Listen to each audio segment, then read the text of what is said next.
Welcome to a brand new episode of Back Pass with Ras, and today we're going to be going down a different path. Normally we go old school, but this time we're going new school. We're going to review the Euro 2024 that's concluded, and to kick things off, we'll start with the champions, the team that has broken the record for the most number of Euros won. 4 now, they're leading. It's none other than Spain, and no one better to speak about them than our good friend Antonio Codinach. How are you doing, Antonio? First of all, Hi, congratulations. thank you very much, and it's a pleasure to be back, Russ. Thank you for calling me, and let's see what we can share about the past. What it's been 3 weeks tournament, more or Yeah, less. About thereabouts. Yeah, three, four. Yeah, okay, cool. yeah. 45, It's- 45 days they've been concentrated the team. So I believe, a little bit more than a month. Hmm. All right. So, Antonio, first of all, when Yes. we spoke the last time, when we did the preview episode and we were going through the Euros that Spain contested in, at the end, when you spoke about the preview, you weren't too optimistic about Spain's chances in this Euros. Was that the reflection of what it was in Spain as well? That did the Spanish public feel the same way about the Spanish team? 100%, and I'm glad you are starting with, connecting our last conversation because definitely, and I'm gonna be very honest, like I always been with your audience. I have not watched a single game live in this Okay. Euro. It's a bit of a superstition, but also time wise. Most of the games of Spain has been like 3 a.m. Singapore time, and it Yeah. doesn't work well for me. Regardless, I've watched all the highlights, all the rebroadcasts. Listen to Spanish media, radio programs. I read the news, and it has come out as a prize for, I would say, the majority. Actually, everybody outside that ecosystem of the national team, nobody, or at least maybe 9 out of 10, did not expect us to win the tournament. However, every single interview that I have listened or I've read from people inside the group, from manager de la Fuente, players, people from the Spanish Football Federation, and so on, all of them say that we saw this coming. And look, it's a great surprise. But yes, my prediction, or what I shared with you in the last time we spoke, was that no, I think maybe I can't remember if I say that we will reach quarterfinal or semifinal, but majority of Spanish people did not expect to do so well because the past episodes with the national team and our awful performance in Qatar in the World Cup and so on. But maybe we will have time to talk about different aspects in this conversation.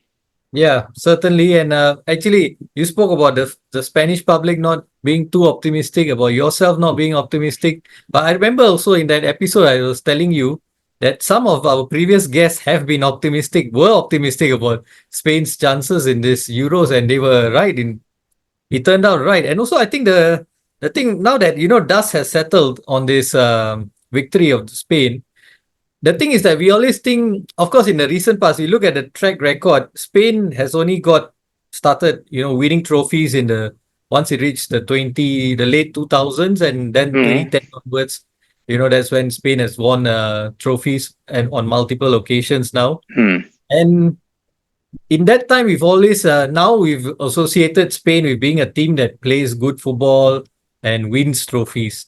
In the past, when we were talking about past episode, we always associated Spain with being a team that played good football, were always entering into tournaments as one of the favorites or dark horses. People say, okay, look out for Spain. Spain could be a team to look out for, and then they disappoint. So that was Hmm. the past. Now this is the present. So I guess going into this tournament, you spoke about the recent disappointment Spain has had in World Cups and Euros. And going to this tournament, I think again, people still have the mindset that okay, Spain is going to come, they're going to play tiki taka, they're going to be dominating, and then therefore they could win the games. I think that is why perhaps a lot of people have this perception that okay, Spain could be one of the winners or could be one of the dark horses. Let me share a few aspects. You've touched on a lot of very interesting things. Let's see if I can organize everything I want to share. First of all, not a correction to what you say, but maybe something to clarify.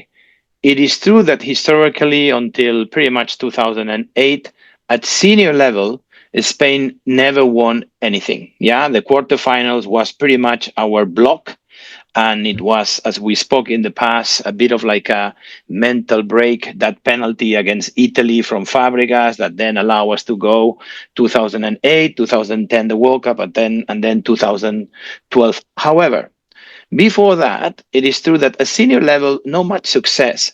At younger squads, Olympics, under 21, very, very, very successful. But we were not able to make the jump before 2008 to achieve results for the senior team. That's one thing. Second thing is, it is very true that after the golden generation ended abruptly in the Brazil World Cup, the transition was very, very hard. First of all, with Lopetegui, and in the Russia World Cup, he was sacked pretty much 2 days before we started. And then Luis Enrique. And Luis Enrique, for whatever reasons, did not merge well, did not bring people together. Luis Enrique is somebody who likes his people, those that will go with him to war. And Luis Enrique is somebody who either you are with him or against him. Second point.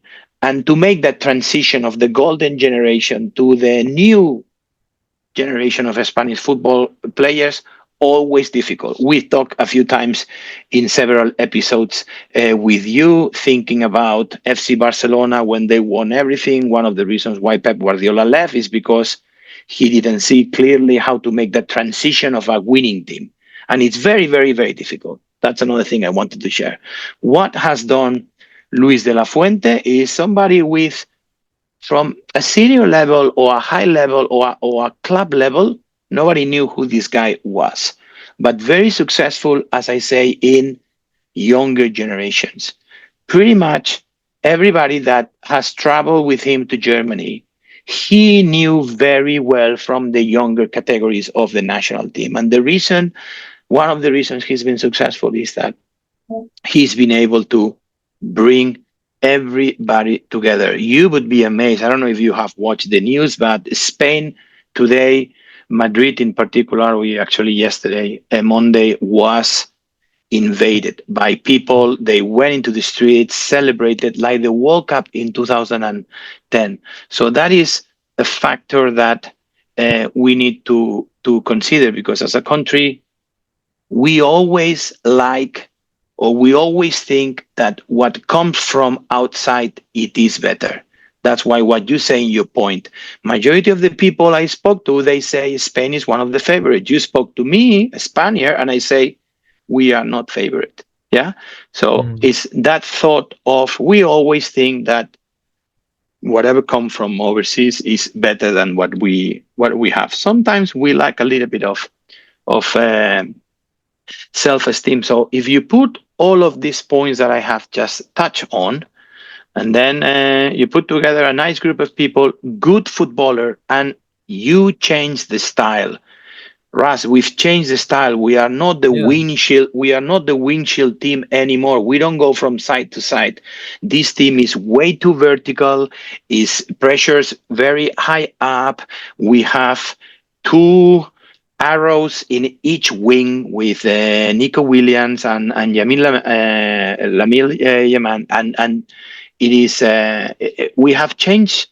We have changed the style. We've lost possession for the first time in a few games, when Spain used to have the ball 75% of the time. We lost possession against Croatia, if I'm not wrong, and somebody else, Germany. and we've been Germany, and we've been successful. Yeah, that's another. Now the next point I'm going to talk about. I think this Euros, I think, has been really refreshing to see. I'm not a big fan of the tiki taka, but of course it brought Spain a lot of success. But this style, I think, is really refreshing. I mean, between us, we are, the team that I support, and Spain, of course, we are international rivals.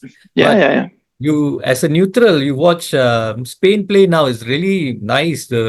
I really like the wingers especially because in modern football nowadays wingers are like if you're a right footer you play on the left. The Correct. left footer plays on the right because they want to go down, not down the wings, but down, cut in, cross or shoot. And you lose the good old fashioned wingers who would go down the byline, take players Hmm. on, cross in, and Spain has So that now, and it's really yeah, nice, really refreshing to watch.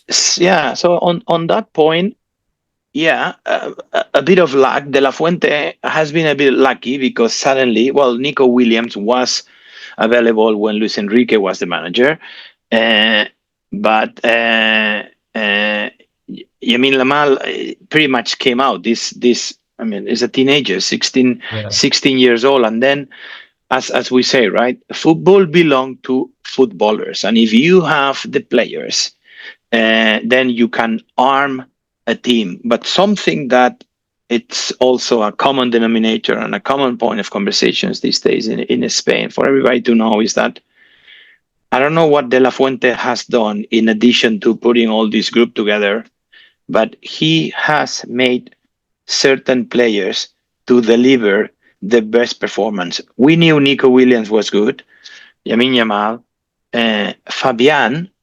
Where was this guy? Where was yeah, Cucurella? Carvajal has had an amazing season at Real Madrid, but Cucurella, Fabian, Dani Olmo, and then of course the youngsters. So you put everything together and you change that mentality, you change the style, stop playing side by side, be more aggressive, be more vertical, and I can guarantee you, if you ask tomorrow, you go outside and in Singapore, you take 10 football fans worldwide, if you ask them, there won't be a single one that will tell you that Spain did not deserve to win the Euro. yeah, And I yeah, think historically, this is one of the Euros that has been more fair to the champions, right?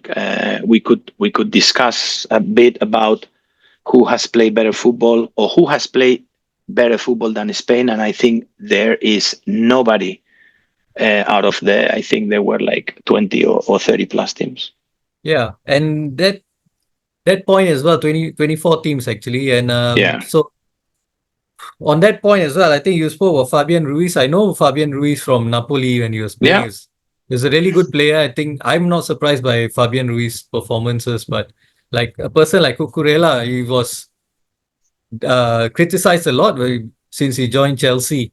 Mm. And to see his performances as well, really good. Yeah. Yeah. Yeah. You mentioned about the transition. I think another interesting point to take note of is when you talk about the old Spanish teams that were dominating the golden generation. We had Mm. a lot of players from Real Madrid. We had a lot of players from Barcelona.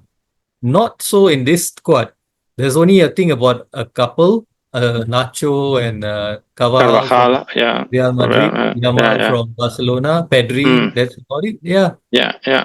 the rest of Look, them are from the rest of the clubs in Spain, which is talking very good about the Spanish system. and it is a mirror of our country or our society, right? Spain is very obvious. We have our two wingers are sons of immigrants, born in Yeah, Spain, but son of immigrants, Nico William and Yamin Lamal. The two center backs, French born, converted into Spanish. So it is, I think, a good mirror of what our Spanish society it is, and I think what this global world is becoming with immigrants coming here and there, and a nice mix of talent. But in addition, I don't think we need to avoid talking about. I don't want to say luck because, well, of course, there's always a little bit of you need to be a little bit lucky to achieve good results, but aspects of what happened during the year, right? And for example, I can guarantee you that if Gavi was not injured, mm, most probably Fabian won't be in the starting 11. And then you go like, would have been the performance of Gavi as good as Fabian? Fabian has played because Gavi has been injured. This is very clear, right? I'm Yeah. not talking about the Pedro Dani Olmo tandem because that was very clear. I think initially Luis de la Fuente had Dani Olmo to be in the starting 11, but because he was kind of like freshly recovered from an injury, he started with Pedri. Pedri started to do it well. The results were there, and as we always say, when things work, don't touch them. Yeah. But you know these little aspects of, I don't know Yeah. if they are coincidences or components that happen that at the end makes these good results. The same with Morata, right? Yeah. Like the media that Morata has in Spain is terrible. He receives so many criticism. He has become a meme on the internet. I mean, I'm sure you've Yeah. read them, and Yeah. it's and then the guy goes into the national team and he's starting 11, and De La Fuente says, "You are my captain. You are always going to be there." And it's unbelievable. It's remarkable. But anyway, from a Spaniard point of view, I mean, super proud and very happy because we have a super young team, very talented, an amazing group, which I think is a difference, like a solid group of 26 or 24 that, by the way, everybody has played at least 1 minute, but Ramiro, the third goalie, Mm. the rest, everybody has played. And we had 10 players scoring goals. 10. It's not that we put all eggs in one basket. No, no. 10 players. And of course, now excited and very hyped because we have a World Cup in 2 years. And Yeah. imagine, imagine if me, that I thought I will never see my national team winning one World Cup. Imagine if we have the chance to win a second one. That would Yeah. be I would be out of this world. Yeah. True. So yeah, Right? I'm also very curious because you played Hmm. England in final. Those Yes. of us, we consume the English based media, so we know how the England were hyping up their team and how excited they were going into the final, which was the same 3 years ago. Which Was I the same? say I say England will win it. Remember in my prediction, I say I Yeah. think England will win it. But yeah. On your prediction as well, throughout Hmm. the tournament, I always remember your words that you say Spain will always have a misstep somewhere in the tournament. If it's not the first game, it'll be somewhere along the line. So every step of the way that Spain were going, I was thinking, okay, maybe there could be a misstep here, misstep there. I thought the Germany game could be the one, but no, and it's a fantastic record. Young squad, you mentioned all the teams that they've beaten. They are not simple teams. They've Croatia, Italy, Germany. Hey, the four European World Cup Yeah, champions, right? England, France, Italy, and Germany. Look, so many people. when I say what I say is because historically, I think if you grab any winning team, they always have a Yeah, game that they struggle, right? Recently, correct, Argentina correct. and Qatar with Saudi Arabia. Uh, it did not happen this year. We struggled with Germany, and we struggled a little bit with Georgia because we were down initially. France, a little bit of pressure, but it is true that with such a young team, we were able to cope quite well. That's why I think a general thought that we have in Spain is that everything has worked well. There has not been an issue with the media, which, by the way, we are specialists on creating troubles and talking about transfers in between a big tournament, right? Even though Yeah, there was a bit of rumors of Nico Williams going Barcelona, what's going to happen with Morata, and everybody was like, shh, shut up. We don't need to talk about this. This is Euro. We'll talk about that when Euro ends. So no media issues. No, everything has gone well. As I say, 10 players scoring. Everybody has played with the exception of Ramiro, the third goalie. Even Gavi was invited for the last 2, 3 days to be part of the group, even though Okay. he was not part of. He's been in all the celebrations yesterday in Madrid, Gavi. So they were 27 players. So Mhm. it's just like if Luis de la Fuente, everything he has done Everything has, was turned to goal. yes, everything has worked well. Every single sub and all the changes along the games were pretty much the same. Or Oyarzabal subbing Morata, Yeah. Rodri or Pedri with Dani Olmo and Mikel Merino. Then in the final, Rodri injured, so then Zubimendi from Real Sociedad, Mm. Nacho sometimes covering for. So everything has like it's like if this guy is a bit of like a Magician. magician, and yeah, and it's fantastic from a spectator point of view. Is lovely because I think we leave Germany super reinforced and with our self-esteem up here, as I say, because we have a World Cup in a couple of years, and I think definitely we're gonna be top five favorites for sure. Yeah, for sure. Right now, yes. But in a sense, also playing devil's advocate, it could be also a bit too good to be true. Maybe now, if like 100, no, 100%. We need to play some quali games or some friendlies very soon. And don't forget one thing, Ras. Spain, it is a country that supports football clubs, not the national teams. Holland, yeah, I use the Holland example because I read it today on the radio in a podcast. Holland has not win much at national level.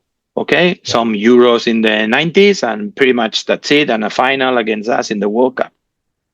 But in every tournament, you see that orange wave wherever they go, right? yeah, So the people, they do feel that they belong and they support the national team. Spain, no. Spain is split in 75% of the country. Well, 50% of the 75% support Barcelona, the other 50% Real Madrid, and the rest are all split against. What's going to happen next week onwards when all this hype and high energy goes down? We are playing against, I don't know, Moldavia or another friendly game in about 6 or 7 weeks. I don't know. I don't know if the atmosphere is going to be the same. But then, when the World Cup arrives, everybody's going to get excited and everybody's going to become strong supported. mm, In the meantime, the Olympics, nobody's going to pay attention to it. I'm talking about from the football point of view. yeah, And then in August, La Liga is starting, so everybody's going to yeah. go with the club. Okay, all right. That's kind of just pointing out. That's kind of similar with Italy as well. Um, Correct. yeah, but then Correct. okay, going now to the. I mean, Spain as a whole, the whole team has been impressive. But has there been a player that really impressed you, like came out of nowhere? Maybe you didn't expect him to be this good from in the Spanish team.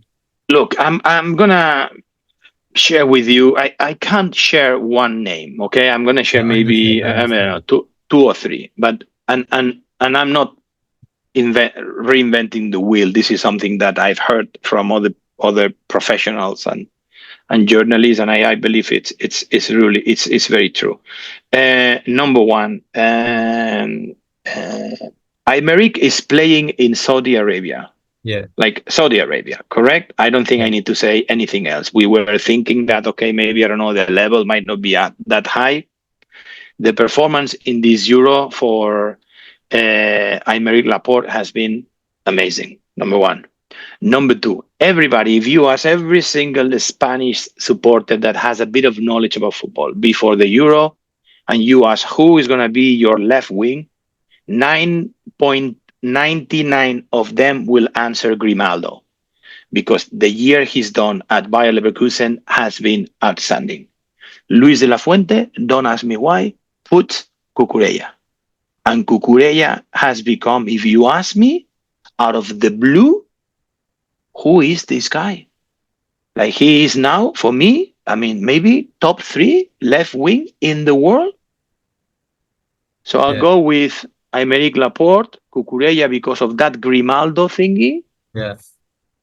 The rest, I mean, the surprise of the wingers, I'm not surprised. I saw Lamine playing for FC Barcelona. I know Nico Williams very well.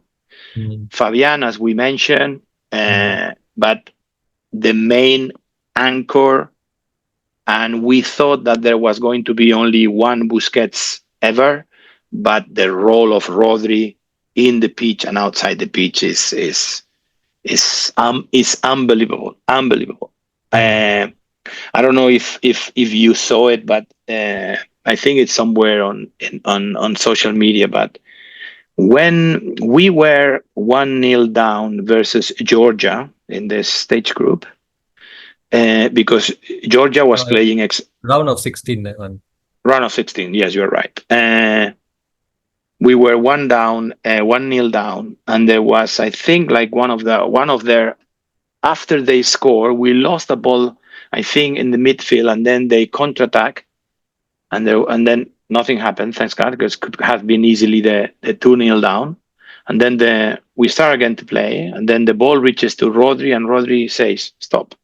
He raised his hand, look right, look left, back and forward, and say, "Chill, people, relax. We are better." Like, I think we haven't seen a player like him uh, in a while. The rest, all good, but for me, maybe these 3, 4 players has been, like a big surprise. Okay. Anyone that you felt maybe was below his level? I mean, it's tough. That's probably a tough thing to say, considering the level that Spain played at. Everybody has been playing so well, and Yeah. even though those that came in, uh, I don't know. I'm gonna say Ayoce because poor guy, he was injured from the first in the group stages in the third game, and he never played again. But everybody that came out, imagine Mikel Merino coming out and scoring the winning goal against Germany. Yeah. So as I say, Zubimendi has not been playing much, but then he has to play a full second half in the final. Fine. Yeah. Uh, Jesus Navas Mm. covering for Carvajal, who was suspended and having to deal with Mbappe. Yes, without a nose, but still Mbappe.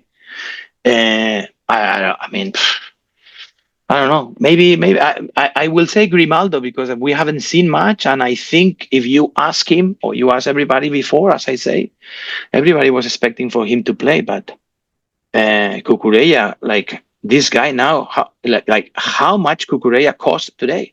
What is the value of this guy? Yeah. Imagine. I It's know Chelsea paid a lot for him, Yes, yes, but yes. now I So think it's much more now. Yeah, no, for it's sure. it's it's it's well impressive. I hope we can keep yeah. I hope we can keep the style, and I think we can keep the chillness and the outstanding atmosphere. It has become a big family, and I think you can see it on the pitch.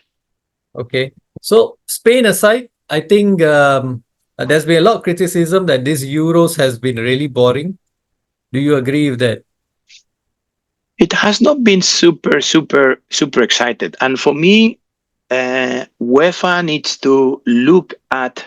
And yes, we want to give opportunity to more teams and more nations to be part of it. But I think what it killed the excitement was the way the draw end up being, with all the big fellows on one side, and with all my respects, the Switzerlands, the Italies, the Englands, the Holland. So there was for me quite an unbalanced side of the draw. Yeah, with Mm. yeah, and I don't know if there is a way of fixing that, or I have I have no clue. Maybe eliminating maybe the rounds of 16, and maybe Mm. from the group stage going all the way to the last 8, 4 groups. The Okay. first two they go through, and then um, yeah, I don't know. But I Mm. think that was one of the reason. Of course, the injury of Mbappe, I think, conditioned his performance clearly. Italy so. England, look, yes, a lot of criticism and so on, but kudos to them because they reached the final, whatever side of the draw they were they were going through. I just read a while ago that I think Yeah, Southgate Gareth Southgate has is been leaving. sacked. Sorry, he's Uh, left. Sorry, it's this not has sacked. left. Yeah.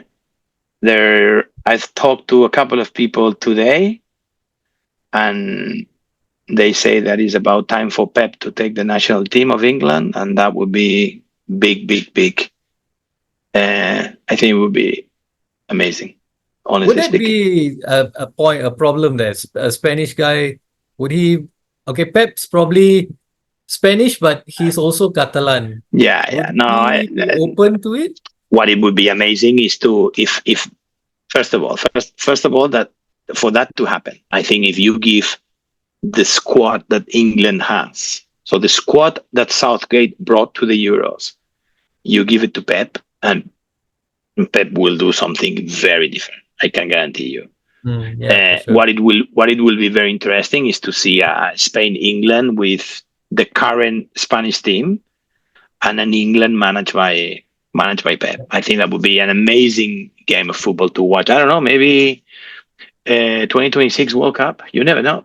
Mm. I don't know. There has been heavy rumors that I think English Football Federation would be very keen, but it's all wishful thinking. I mean, from a spectator point of view, I want to see that. All right. Okay. So Yeah, that's that. Then the Spain part is done. I think thanks Antonio taking your my time to speak pleasure. with us. It's been a good tournament. I think like you mentioned at the start, Spain deserving champions of the Euros. No The doubts most about it. the most fair champion in a while. From like if you take World Cups and Euros, I think at least from the past 2 decades, I think we are the team that mostly deserve to win the tournament. Yeah, Yeah, true. I would argue that Italy deserves the 2020 World Cup Euros too. yeah, 20. Yeah, true. I agree. Yeah, but as we always say, right? You see, that's why there is a lot of things that this Euro has went against tradition or against history. Normally, football is not fair. This time, football has been fair. Yeah.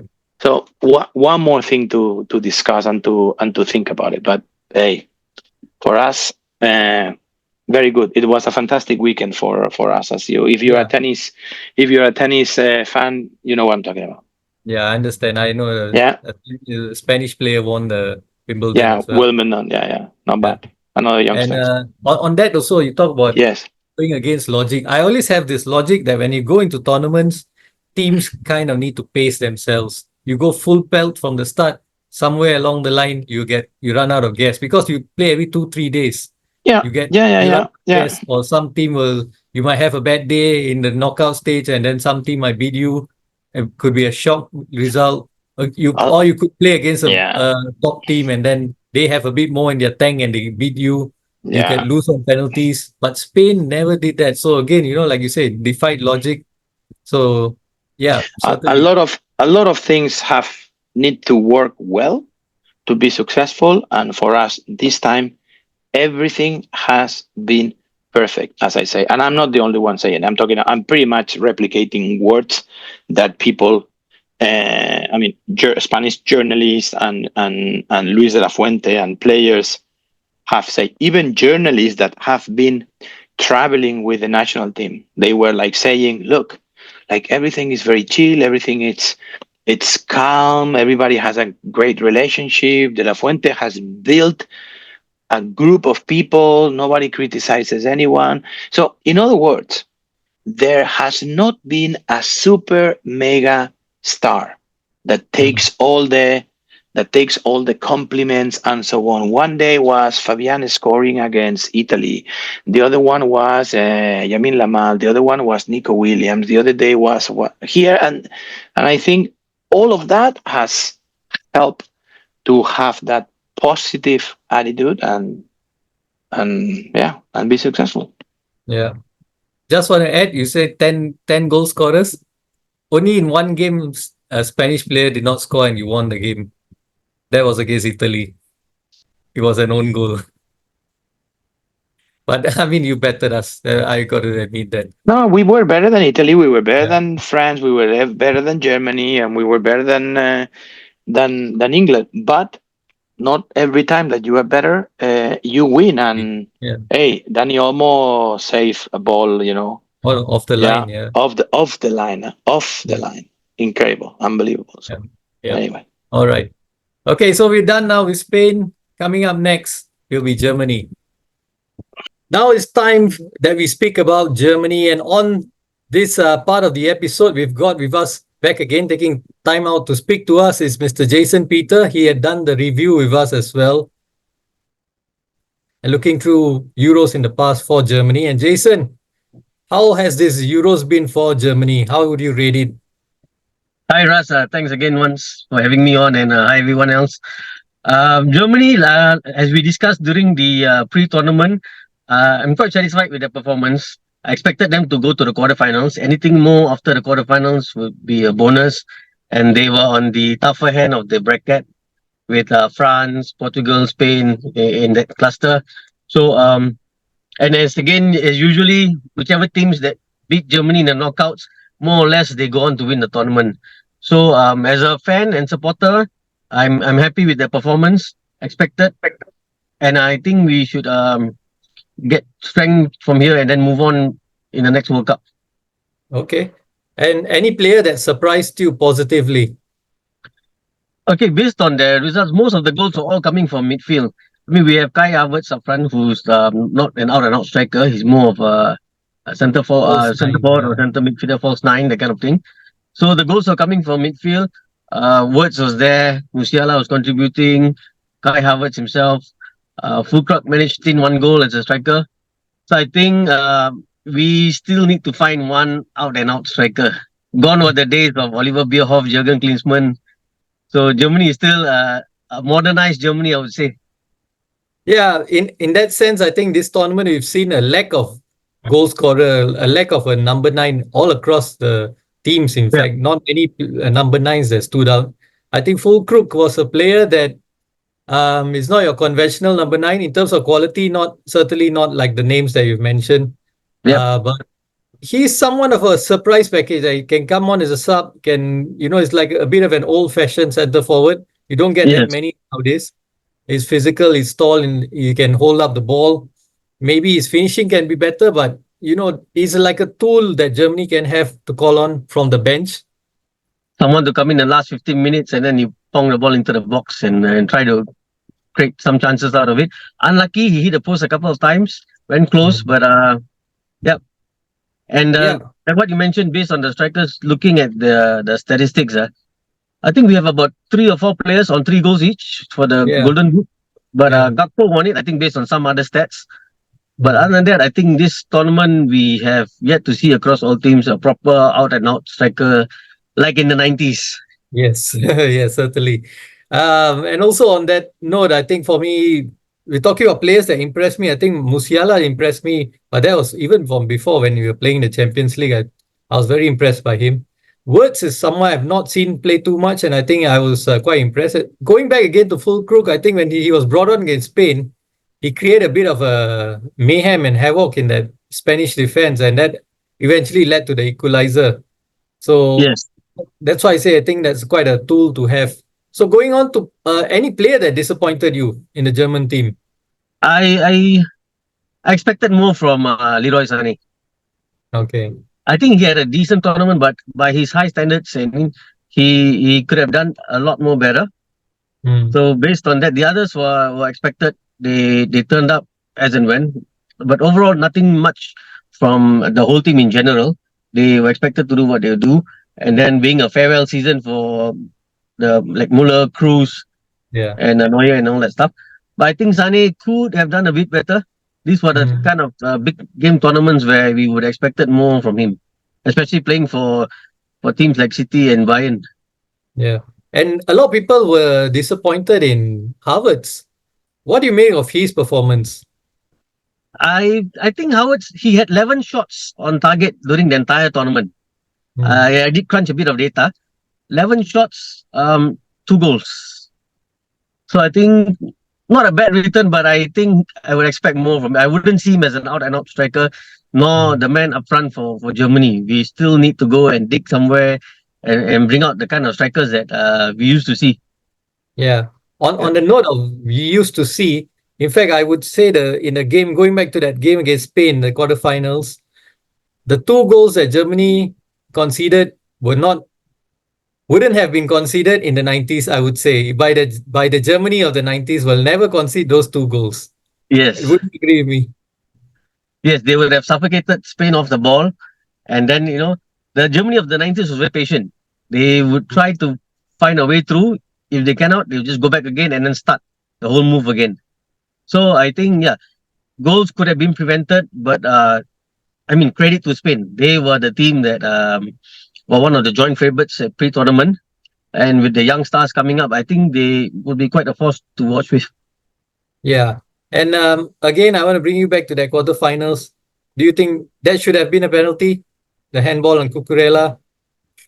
For me, definite penalty.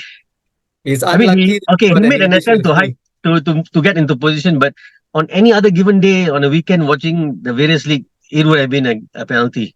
Yeah. So yeah, but sometimes these are the kind of chances or lucks or calls that you have that the tournament team would bring through lah, to bring them to the title.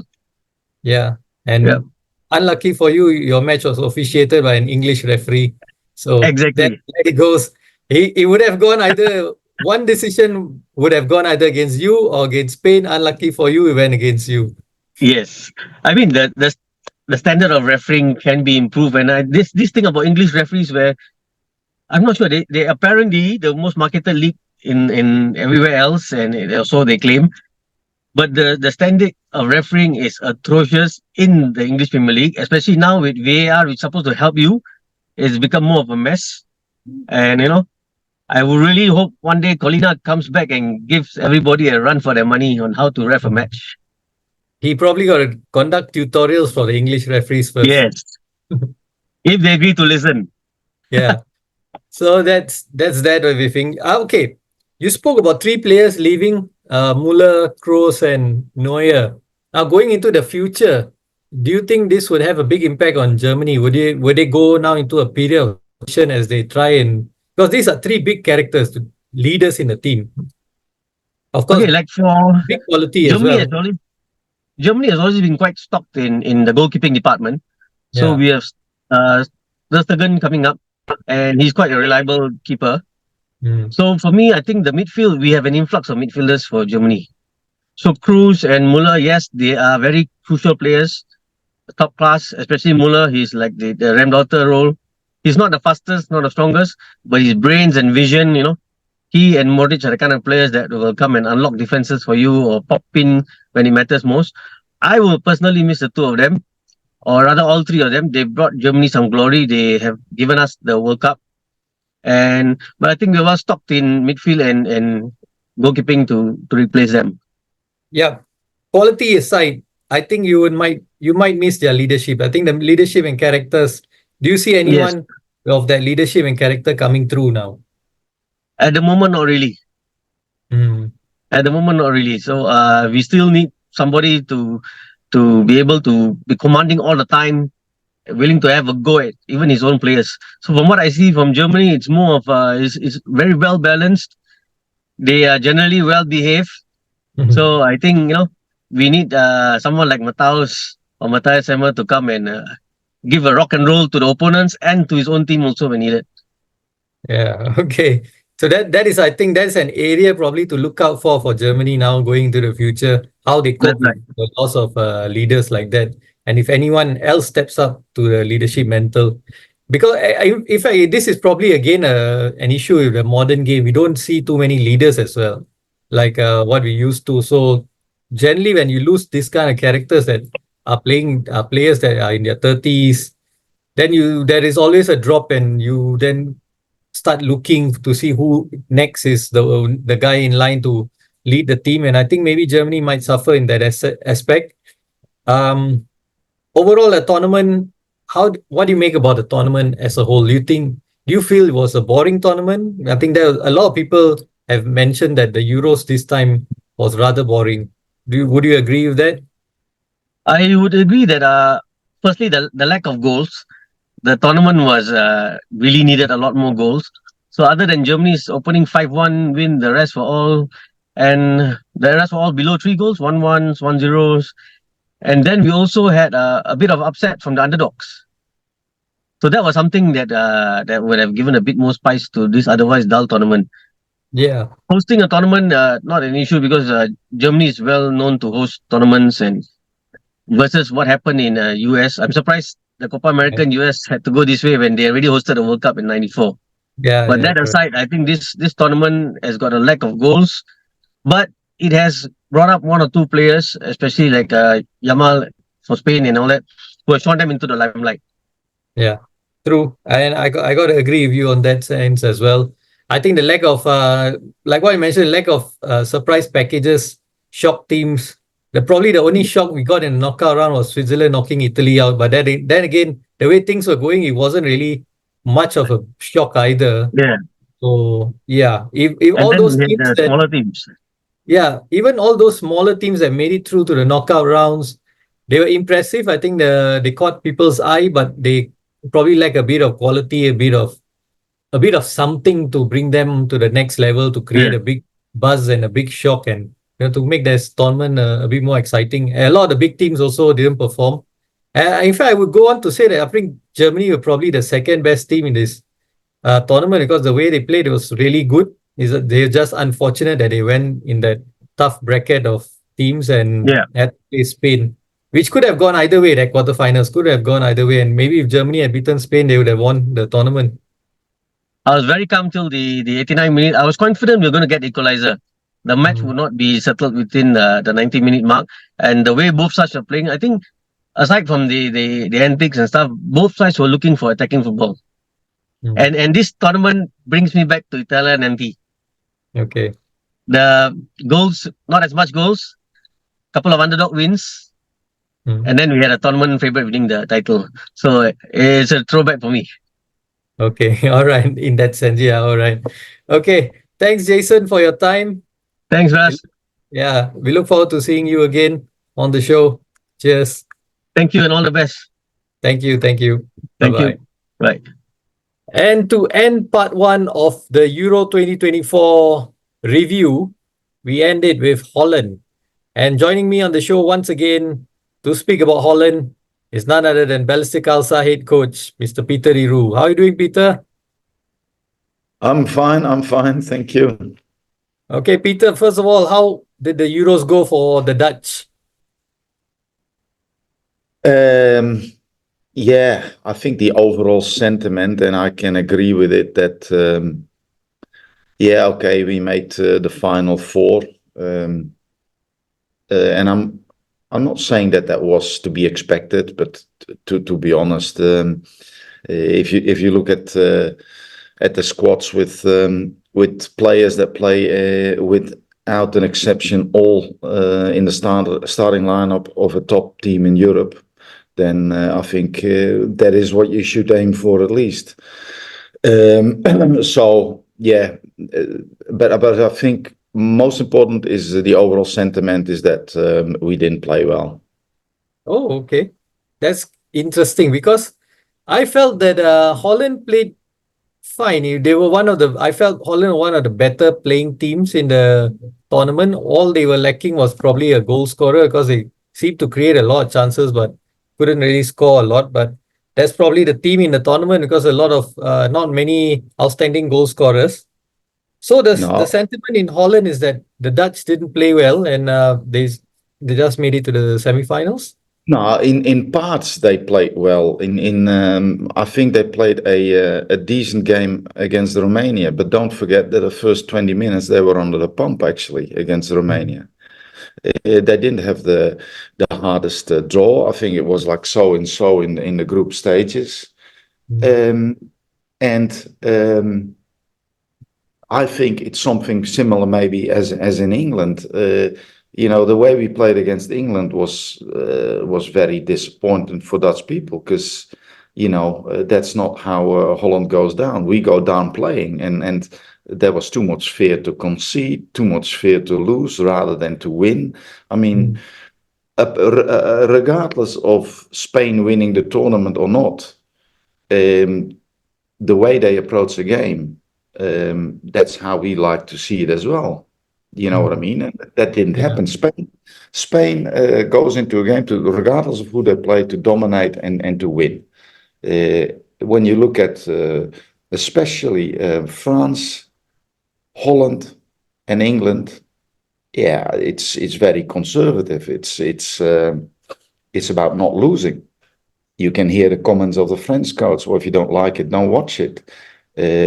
Stuff like that. And in Holland, we all talk about the result. I understand that you want to win, but I think we moved away a lot from who we are as a country in terms of football. I had a little bit of a flashback of the World Cup 2010, which I thought was a little bit the same. Where I don't think look at the players we had at the time, and basically don't play well, and again it's so calculated, and you want to see a little bit more courage, creativity, and when I look at Spain, but even Germany as well. I think that was but much better on the eye, and England is another example, like Holland. But look at the players they have, and basically get dominated by teams, Austria, Switzerland, in both cases, Holland and I think the overall sentiment, and I can agree with it, that we made the semis, but overall we didn't play consistently well. Okay. And would you say Ronald Koeman's job is on the line? Is he under pressure? Is he facing criticism from the fans and the media? There is a bit of pressure, but Koeman had a clause in his contract. If he would make the final four, his contract would be renewed. So before the last game, he already knew that he would stay. And as far as I'm concerned, this is not about the head of the coach or something. But I personally like to see Holland play a little bit. Like we played before, and what defined us a little bit as a footballing country, and that we play with courage, that we play brave, and that we don't care who we play, we play to win. Okay.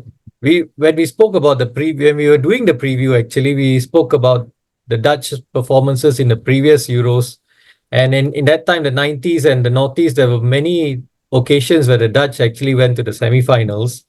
And then you had a period after 2010, after 2014, actually, you had a period of transition because you missed a couple of international tournaments. If I'm not wrong, Euro 2016 and World Cup 2018, the Dutch missed those two tournaments. So would you say the Dutch are in transition right now?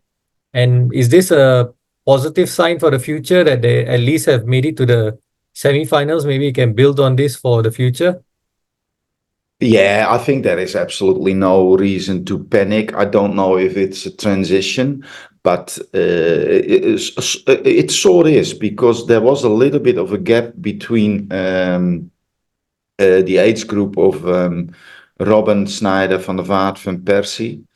But I think it's looking pretty bright now. I mean, for me, by far the best player, and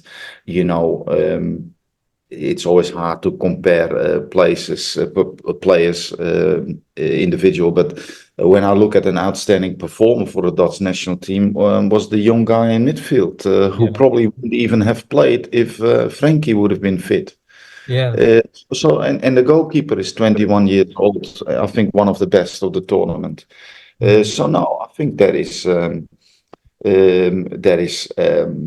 definitely a bright future for Dutch football. For me, it's just the way we play, and I think that was a little bit because we always played very adventurous, tried to be dominant, and at some point there was a thing that we didn't win anymore, and then the discussion was that we were internationally naive and that we didn't have good defenders anymore. Well, I think we have good defenders at the moment. Yeah. But this was a little bit after, I think, Jaap Stam quit as well. Then we had a good squad. It's a little bit different from now. Now I think we lack a little bit in the attacking department. We have outstanding fielders, outstanding defenders. But is our attack world class in three places? Probably not. And 10 years ago or 14 years ago, it was the other way around.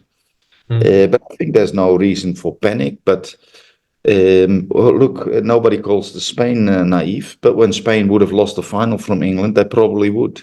But what was the choice here? We know that with this mindset we can dominate, and in the end, it's pretty simple. You can only score when you have the ball. But there's also a lot of teams that maybe have 20% of the ball but are lethal in the counter. But Spain defended the counter very well all the time. So you can be dominant and anticipate on the space that you give away. They did that very well, and yeah, I think that's something that we need to look at as well, because we have players in Holland who can do the same. But it's good. At least the team that deserved it most in the end won as well. Yeah. There's a lot of I times think when there's, yeah. carry on. You were saying something. There is a lot of times where not necessarily the best team won, but Spain didn't steal it. They deserved it, in my opinion, and this was exactly how it was. I think 14 years ago, when they became world champions, they dominated football at the time, and I think they dominated this tournament as well. Yeah. And I think for the Dutch, I think it's quite interesting to note that in midfield you're missing Frankie de Jong.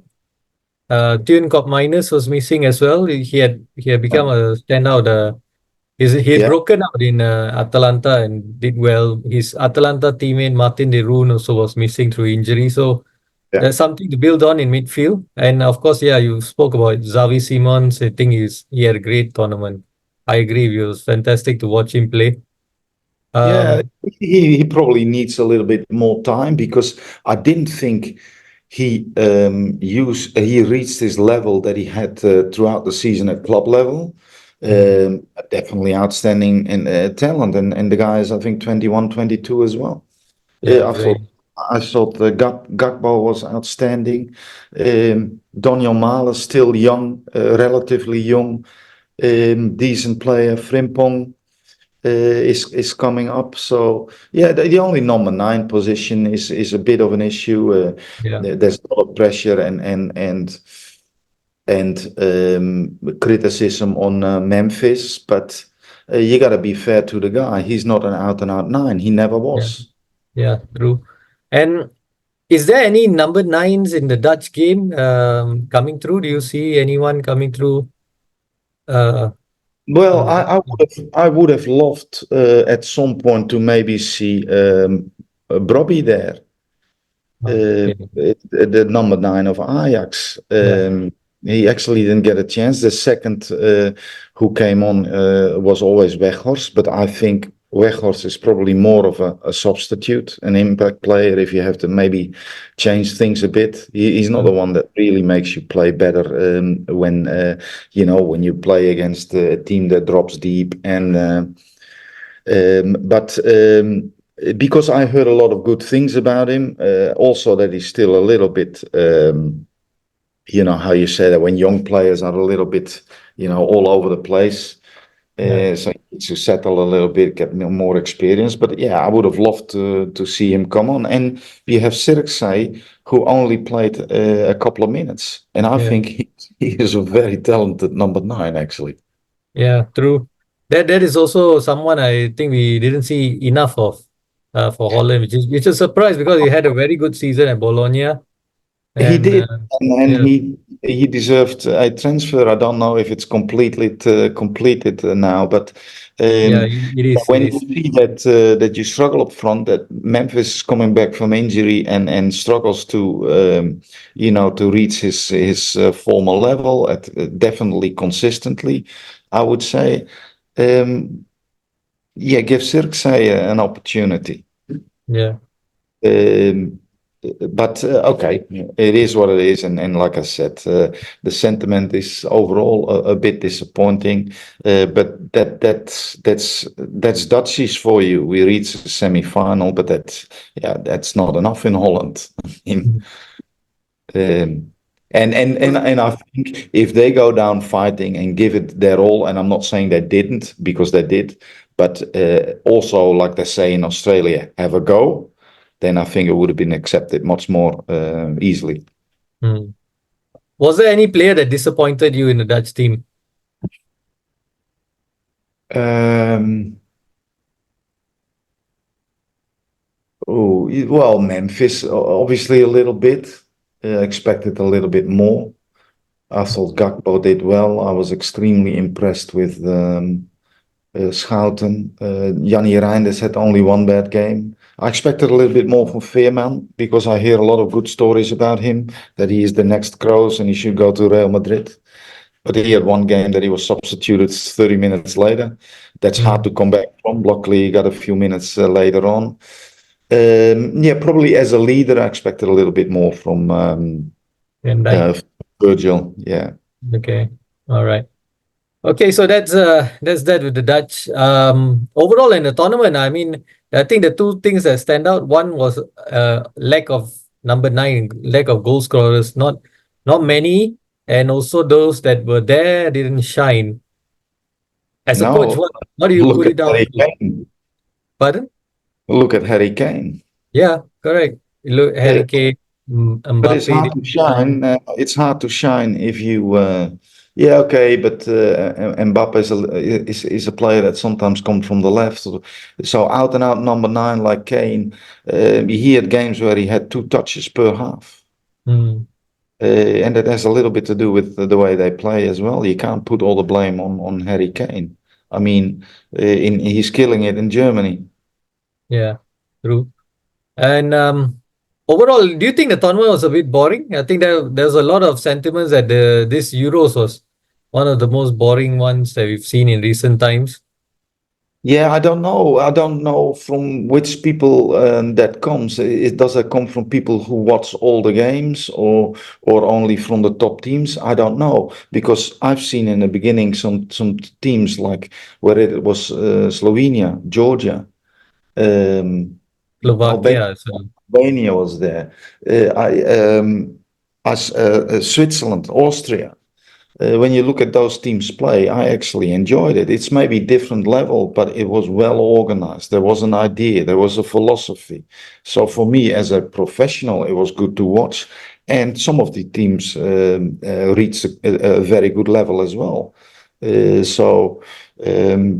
not easy to beat these teams, and there has been a time where, yeah, if you have a tournament this size in terms of teams, you would get 4, 5, 6-0. yeah, Well, we hardly saw that. So no, I wouldn't say it was boring, but I would have expected a little bit more fireworks from the teams that your France, your England, and your Holland. yeah, the big teams. Yeah, Germany Okay. got didn't make the semis, but I did think that they actually played most Very of the well. time played good. Yeah, yeah, correct. I felt Spain and Germany were the two best Yeah, teams in terms of the way they played. But the rest of the big teams, they all disappointed. England, France, Holland. You mentioned Holland, Italy as well were big yeah, disappointment. yeah. Portugal felt like they were doing well, but I think they got beaten by France on the penalty shootout, which is what can you say? Yeah, I think they yeah, were also good. I felt Portugal was also good, but I think maybe the way they played was a bit emphasis was too much on providing for Cristiano to score. So that took away Yeah, from. I think I actually agree, and I didn't mention Portugal yet, but when you look at the players they have, Yeah, they also have the potential to reach the final. They played some incredible football, but their biggest problem was Ronaldo. yeah, Ronaldo is not good enough to play at this level anymore, full stop. yeah, Anybody who disagrees with that doesn't understand top football. At some point it is over. Defensively, he doesn't do anything anymore. He's not the quickest anymore, and the whole team is almost catering for the fact that Ronaldo is there, yeah, uh, and it becomes a ballast. yeah, And obviously you can still do that. You still can still run the show maybe in Saudi Arabia, but at the highest level, yeah, a player like Ronaldo is going to become a problem unless you completely um, adjust your playing style, which he sort of did. But the playing style doesn't adjust, doesn't actually cater for some of the qualities, individual other qualities that he has in his team.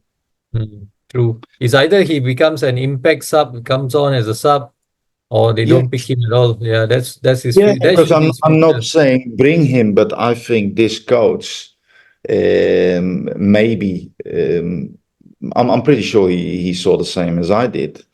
Maybe he should have had a conversation with Ronaldo before the tournament. When you're important for this country, you're important for this team, you're important in the dressing room, but I can't guarantee you that you start every game. See how he responds, Yeah, and you know exactly whether you can take him or not. yeah, true. All right. So, Peter, thanks a lot for sharing on Holland and taking the time out to speak to us again. It's been interesting. Is actually it's been a bit of an eye opener because I don't know what the reception was on in Holland for the national team. So thanks for sharing that. And yeah, I think let's end on a very positive note. I think the Dutch fans were fantastic. We saw Yeah, various videos of them, jumping, doing that choreography of jumping yeah. across. That was fantastic to watch. What's that all about? Maybe you could share a bit about No, that. this is something that started, I think, um, the first European Cup where I went to in Switzerland in 2006. Then 2008. That was 2008. yeah, then it of 2008, yes. Then you had these. Then you had this. They actually the supporters united as a group and became sort of an official entity. And what they did, they rented like where it was campings or squares in the city, in the playing cities. So also in Switzerland, you saw sometimes squares or three squares hired, purely Dutch fans with, and then from one area they all walked, and that was organized, all with police and everything. So that was all pretty well organized. They went from there to the stadium and they called it like an Oranje Mars, and that became a little bit of a hype. And then this song came up at the same time. From the 100 or 150,000 people who were in Switzerland or in Dortmund or Munich, 30,000 go to the stadium in a mass. The rest stays there and watch the game on big screens. Oh, And and never ever does it go out of control, which I'm actually quite proud of because this it's 150,000 Dutch people. If it goes wrong, it's very bad for the country and for your image. yeah. But yeah, it's funny to see. We have hooligans in Holland at club level, but Okay. but never anything happens when the national team plays. It's different. It's almost the opposite with England. Yeah. England can go out of control when they support Agree. the national team abroad, but Yeah. they don't have really hooliganism in England with the clubs, Yeah. and that's what we have. So it's a little bit weird, but no, very proud of the Dutch. I think a lot of countries started to copying it as well, so that was good to see. Okay. What's that song called that they sing? What's the song that they're Yeah, singing? yeah, left, left, right, right, or links, links, rechts, rechts. I don't know really the lyrics of it, but Okay. it's a big hype. The guy who made this song 10 years ago, or I think 2018, it was with the Women's World Cup, probably in Oh, okay. France. All right. That's where really this song started. Okay. He's making a killing, because they want to have it in German, they want to have it in Italy. Oh, So, all right. yeah. Nice. Okay. That's interesting background story there. Okay. Thanks a lot, Peter. Have a good one and all the best tonight for your match against Albirex. Thank you. Thanks Wishing for you having well. me. Welcome. All right. My pleasure. See Bye bye. you. Bye.